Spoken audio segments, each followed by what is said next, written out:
Twelfth class के अंदर हम सॉलिड स्टेट के बारे में डिस्कस कर रहे हैं। ठीक है भाई, तो इस यूनिट के अंदर हमने पैकिंग एफिशिएंसी निकाली थी, क्रिस्टल स्ट्रक्चर पढ़े थे। ठीक है, तो उसके लिए मैं आपको एक बार समराइज करवा देता हूँ कि हमने क्या क्या पढ़ा था। तो उसके लिए बेटा एक सिंपल से हम लिख रहे हैं क्रिस्टल्स, नंबर ऑफ एटम्स,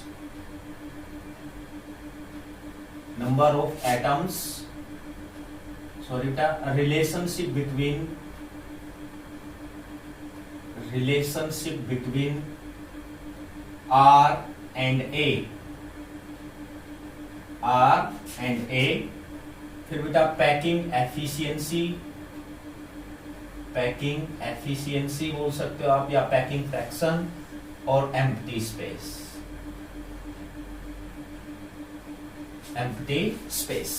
ठीक है भाई, तो इसके अंदर आपको ध्यान रखना है, इनके ऊपर क्वेश्चंस आ सकता है। तो सबसे पहले मैं बात करता हूं क्रिस्टल की। तो बेटा हम सिंपल क्रिस्टल की बात करते हैं। ठीक है, तो बेटा आपको बताया था सिंपल क्रिस्टल के अंदर एटम की संख्या 1 होती है। क्यों होती है? पढ़ा था बेटा, 8 एटम होते हैं कॉर्नर के ऊपर, उसका आपने क्या किया 1/8, तो कितना आ गया था भाई 1। तो बेटा एटम क्या होता है, इसका एक 1 होता है। Relationship by R is equal to A/2, आपने पढ़ा था ना, R is equal to D/2। तो डिस्टेंस आप किसके इक्वल थी भाई, A के इक्वल थी। तो बेटा यहाँ पर हमने पुट कर दिया, यहाँ से A/2 आ जाएगा। ठीक है, पैकिंग एफिशिएंसी सिंपल के अंदर कितना पढ़ा था भाई आपने, बताइए मुझे आप। 52.4%। तो एम्प्टी स्पेस कितना बच जाता है आपके पास, 47.6। ये आपका सिंपल के लिए था। सेकंड है भाई आपके लिए face centred cubic unit cell, या इसको आप बोल देते हो FCC। तो बेटा यहाँ पर आपके नंबर ऑफ एटम थे 4। कैसे थे भाई, 8 कॉर्नर पे थे बेटा, 6 किसके ऊपर थे, फेस के ऊपर। कॉर्नर का कंट्रीब्यूशन 1/8, फेस का कंट्रीब्यूशन 1/2। ठीक है भाई, तो कितना आ गया यहाँ से बेटा आपका 4, तो 4 आ जाता है। ठीक है, अब आपके पास आपने रिलेशनशिप निकाली थी, किसकी रिलेशनशिप, फेस सेंटर्ड के अंदर। याद कीजिए आपने क्या निकाला था, A/2√2। ठीक है ना, यही निकाला था ना भाई, A/2√2। आपने R की डिस्टेंस निकाली थी। ठीक है भाई, रिलेशनशिप निकाली थी। और बेटा फेस सेंटर्ड क्यूबिक के अंदर आपको याद ध्यान होगा, तो पैकिंग एफिशिएंसी कितनी थी आपकी, 68 या 74, सॉरी 74 थी भाई। ठीक है, तो बेटा एम्प्टी स्पेस कितना बच गया यहाँ पर आपके पास, 26, सॉरी 26 आपका क्या बन गया, एम्प्टी स्पेस बच जाता है आपका। ठीक है, फिर आपके पास है body centred cubic unit cell, BCC भाई। ठीक है, तो BCC के अंदर एटम कितने थे, 2। कैसे थे आपके 2, कंट्रीब्यूशन 8, ये कितना आ गया भाई 2। तो यहाँ पर आपका R जो था वो किसके इक्वल था, R एक कितना इक्वल था आपके पास, बताइए, √3A/4। ठीक है ना, क्या था D/2, तो D आपका क्या आया था, √3A/2। अगर आपको ध्यान हो, D आपका क्या आया था भाई, √3A/2 D आया था आपका। ठीक है, और आपका R किसके इक्वल होता है भाई, D/2। तो D की वैल्यू आपकी क्या थी, 3A, 2 और 2 into 2 4। ठीक है भाई, तो ये कितना बन जाएगा आपका 68%। ठीक है, तो यहाँ पर कितना हो जाएगा आपका 22% भाई। ठीक है, 22%, सॉरी 32%, सॉरी 32 आपका क्या बच जाएगा, एम्प्टी स्पेस बच जाता है। ठीक है भाई, तो ये मैंने आपको समराइज करवा दी है टेबल। आपको ये बात ध्यान में रखनी है कि भाई FCC के अंदर नंबर ऑफ एटम्स कितने होंगे, रिलेशनशिप उनके बीच में क्या होगी, उनकी क्या पैकिंग एफिशिएंसी होगी, क्या उनका बेटा एम्प्टी स्पेस होगा। ठीक है, वैसे इसके अंदर बेटा आप कोऑर्डिनेशन नंबर भी ऐड कर सकते हो। ठीक है, तो कोऑर्डिनेशन नंबर के अंदर भाई फेस सेंटर्ड के अंदर कोऑर्डिनेशन नंबर कितना था, FCC is equal to CCP 12। Body centred के अंदर कितना था भाई 8। ठीक है, तो ये आपको ध्यान में रखना है।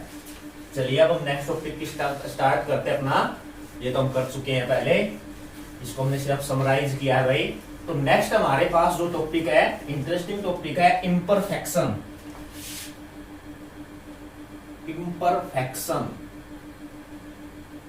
क्या है भाई, इम्परफेक्शन।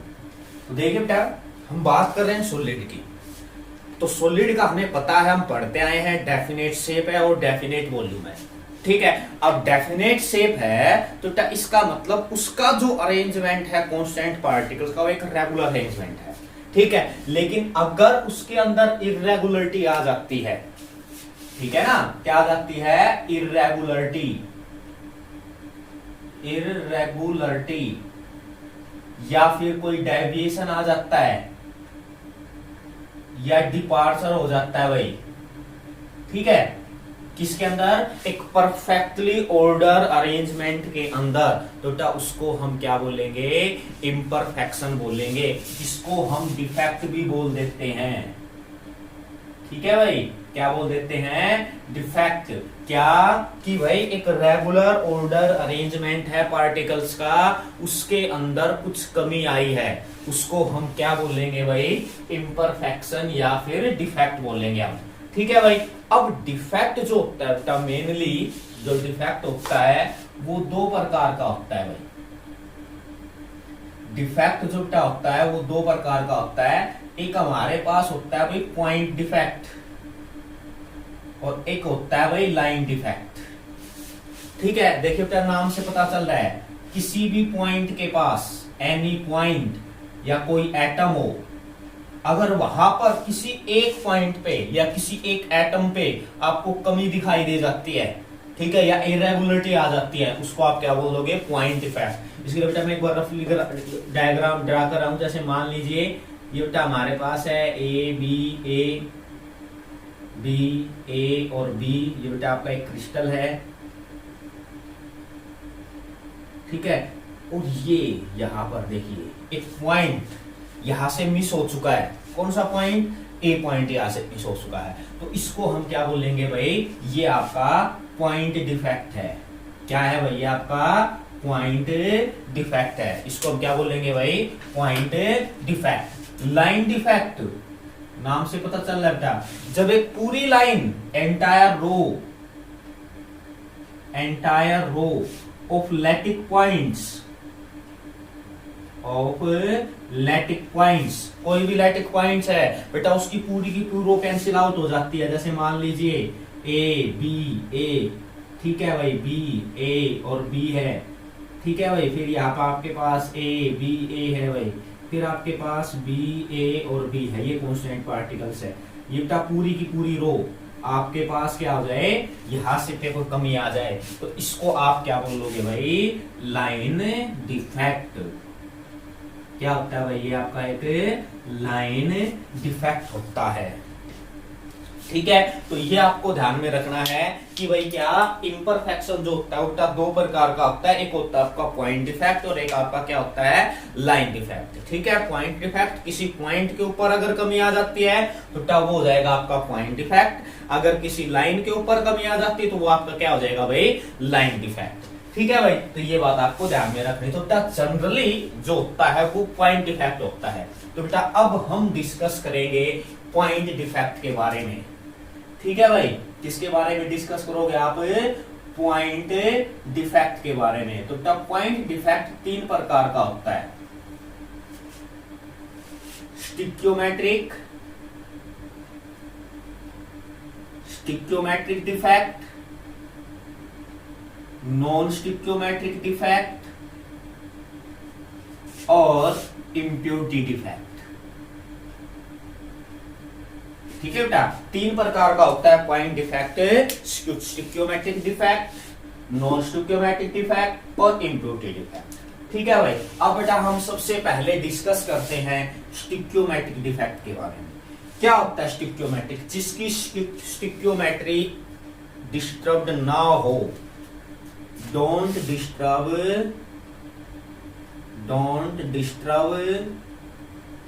द स्टिक्योमेट्री,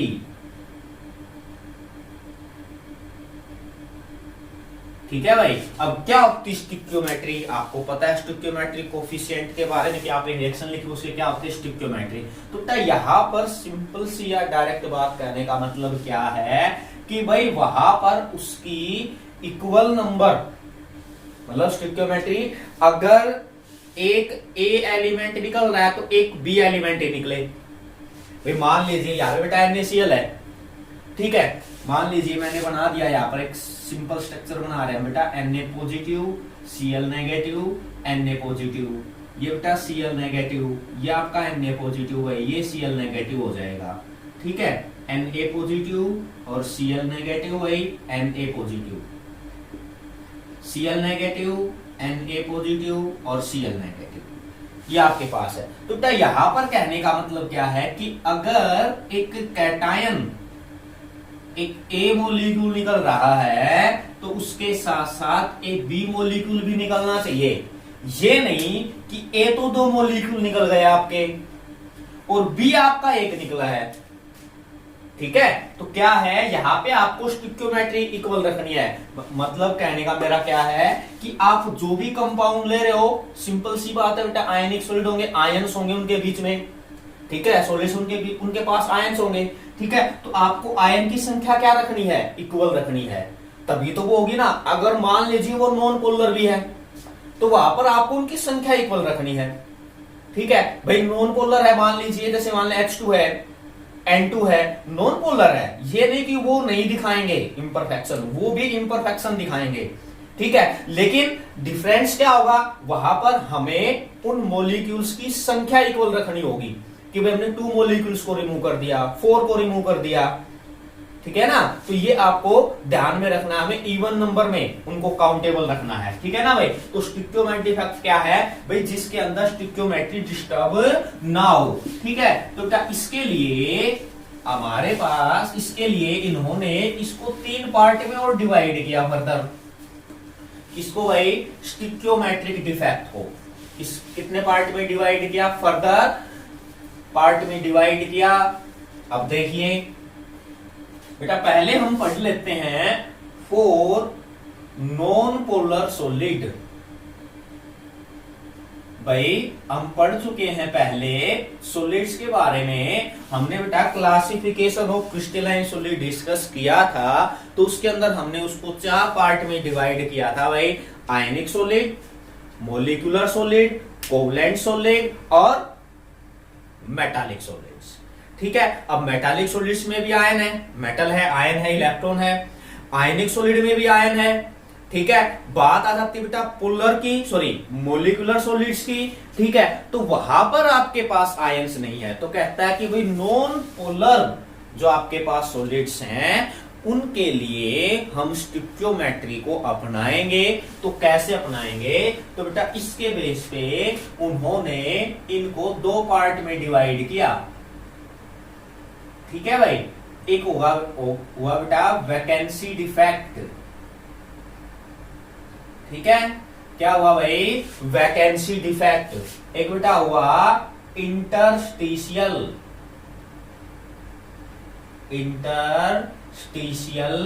डिफेक्ट, ठीक है भाई। जो आपके पास स्टिक्योमेट्रिक डिफेक्ट है इनको हम थर्मोडायनेमिक इफेक्ट भी बोल देते हैं, या इनको हम इंट्रिंसिक्स भी बोल देते हैं, ठीक है भाई। क्या बोल देते हैं इसको, आप थर्मोडायनेमिक भी बोल देते हो इसको आप, और क्या बोल देते हो, इंट्रिंसिक्स भी बोल देते हो, क्योंकि बेटा थर्म हीट, ये हीट की वजह से डेवलप होंगे। तो बेटा देखो क्या कहता है, वैकेंसी डिफेक्ट क्या हो, होल क्रिएट हो, क्रिएटेड होल, पर बेटा वहां पर होल के अंदर ये ध्यान रखना है कि वो इक्वल संख्या में होने चाहिए। भाई जैसे मान लीजिए ये हमारे पास है भाई,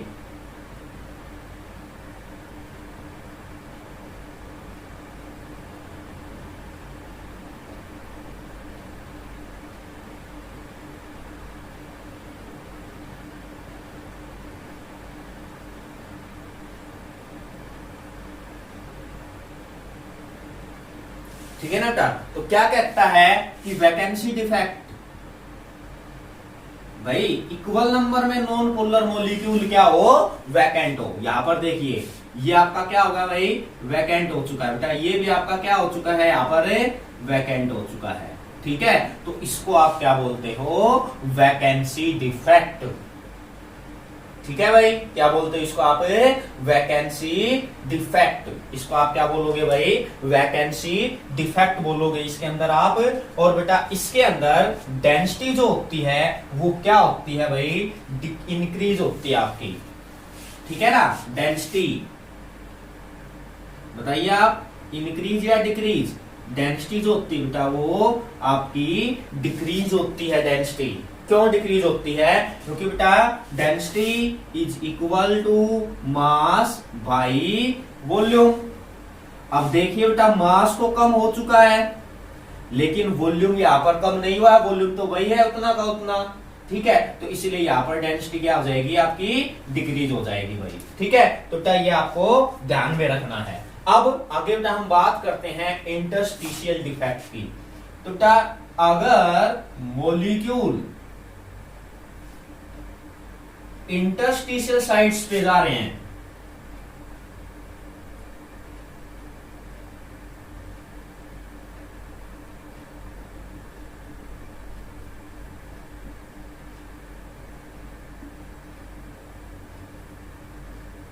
ठीक है भाई, क्या आ रहे हैं बेटा, इंटरस्टिशियल साइट्स। ये बेटा एक इंटरस्टिशियल साइट्स हैं ये सभी। ये क्या है, इंटरस्टिशियल। तो क्या कह रहा है कि भाई मॉलिक्यूल अगर इंटरस्टिशियल साइट्स पे आ रहे हैं तो उसको आप क्या बोलोगे भाई, इंटरस्टिशियल डिफेक्ट बोलोगे उसको आप। क्या बोलोगे उसको आप, इंटरस्टिशियल डिफेक्ट। यहाँ पे बेटा डेंसिटी क्या होगी, इंक्रीज होगी भाई। डेंसिटी क्या होगी आपकी, इंक्रीज होगी। क्यों, क्योंकि बेटा यहाँ पे वॉल्यूम चेंज हुआ है, ठीक है, और नए मॉलिक्यूल यहाँ पर आए हुए हैं भाई, ठीक है बेटा। तो नॉन पोलर सॉलिड्स के लिए हम इसको दो पार्ट में डिवाइड करते हैं भाई। वो कौन कौन सा बेटा आपके पास, वैकेंसी डिफेक्ट और इंटरस्टिशियल डिफेक्ट, ठीक है भाई। अब हम पोलर सॉलिड्स की बात करते हैं भाई। इसकी बात करते हैं भाई, हमें पोलर सॉलिड्स की बात करते हैं हम डिस्कस करते हैं। अभी हमने डिस्कस किया था नॉन पोलर सॉलिड्स। अब बेटा हम बात करते हैं polar solids. Four polar solids, ठीक है भाई। तो बेटा पोलर सॉलिड्स के लिए दो पार्ट में डिवाइड किया गया, स्कोटकी डिफेक्ट, स्कोटकी डिफेक्ट, और एक बेटा बनाया गया फ्रेंकल डिफेक्ट, फ्रेंकल डिफेक्ट,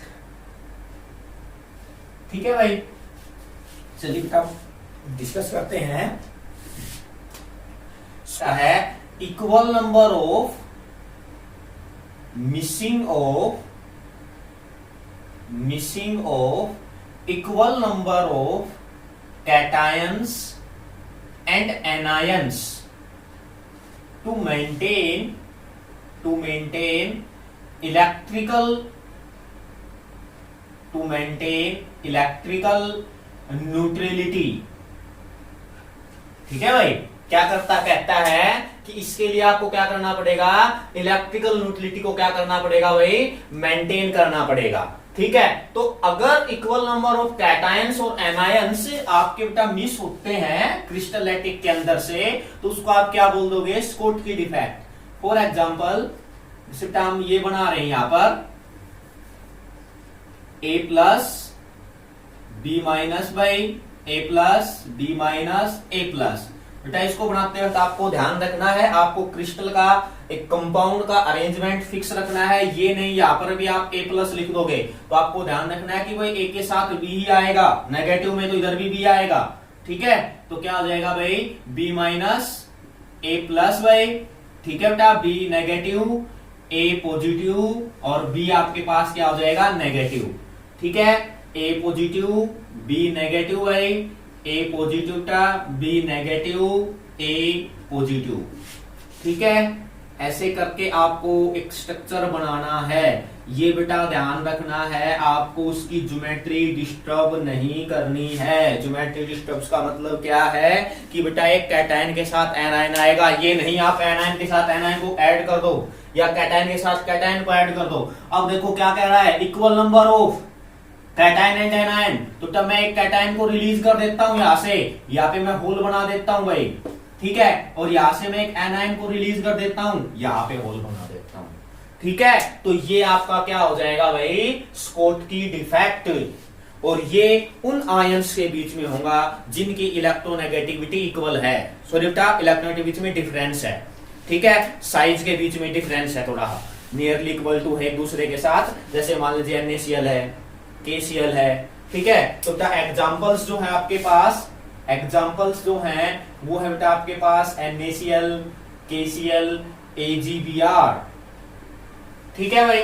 अब बेटा इसके अंदर कुछ चेंजेस आएंगे, फॉलोइंग चेंजेस, क्या चेंजेस आएंगे, पहला चेंजेस भाई हाई कोऑर्डिनेशन नंबर, क्या बेटा इसका कोऑर्डिनेशन नंबर क्या हो जाएगा, हाई हो जाएगा, क्यों हो जाएगा हाई, यहां से मॉलिक्यूल हट गया, अब और मॉलिक्यूल इसके क्या पहुंच जाएंगे, इसके नजदीक पहुंच जाएंगे भाई, ठीक है बेटा। तो ये आपका इसके पास क्या है, पहला है ये इसका पॉइंट। सेकंड पॉइंट क्या है भाई, स्मॉल डिफरेंस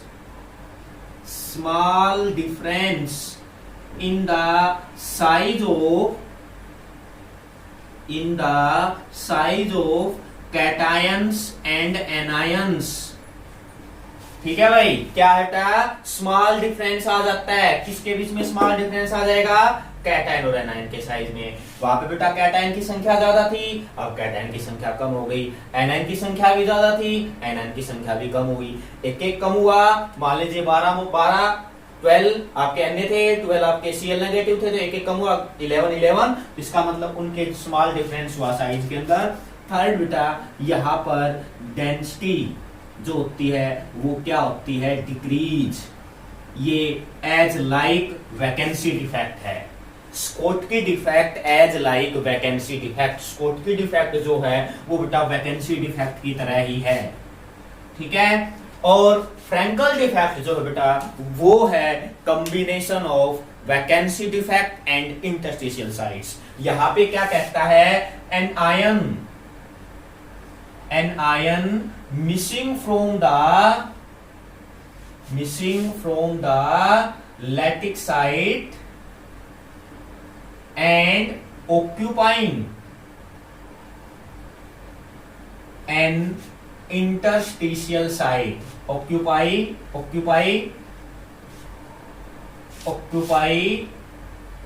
interstitial site, ठीक है भाई।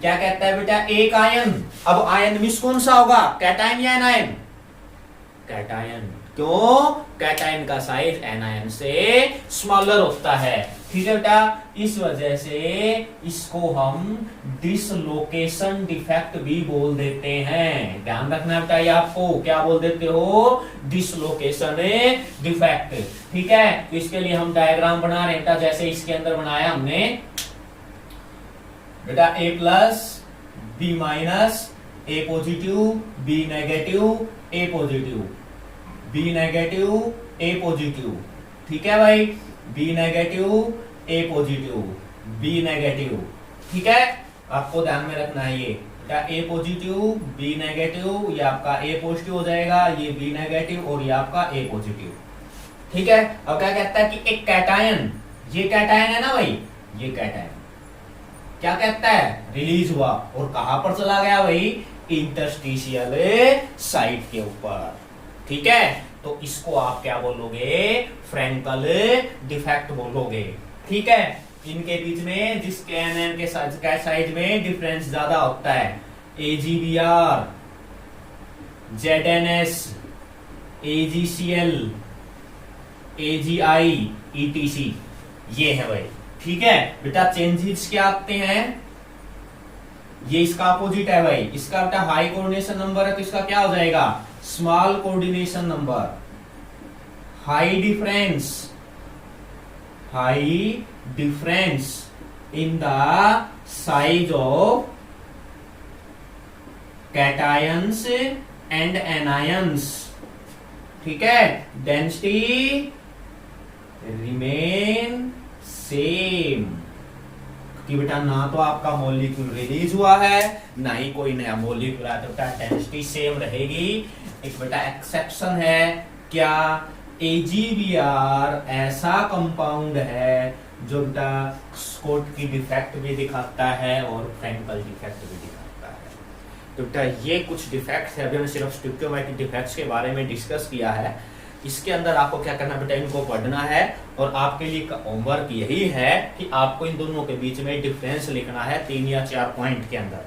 ठीक है, इस डिफरेंस को लिखिए। बाकी बेटा जो हमारे पास इम्प्यूटेड डिफेक्ट बच चुका है, नॉन स्टोइकियोमेट्रिक डिफेक्ट बच चुका है, उसको हम नेक्स्ट क्लास के अंदर स्टडी करेंगे।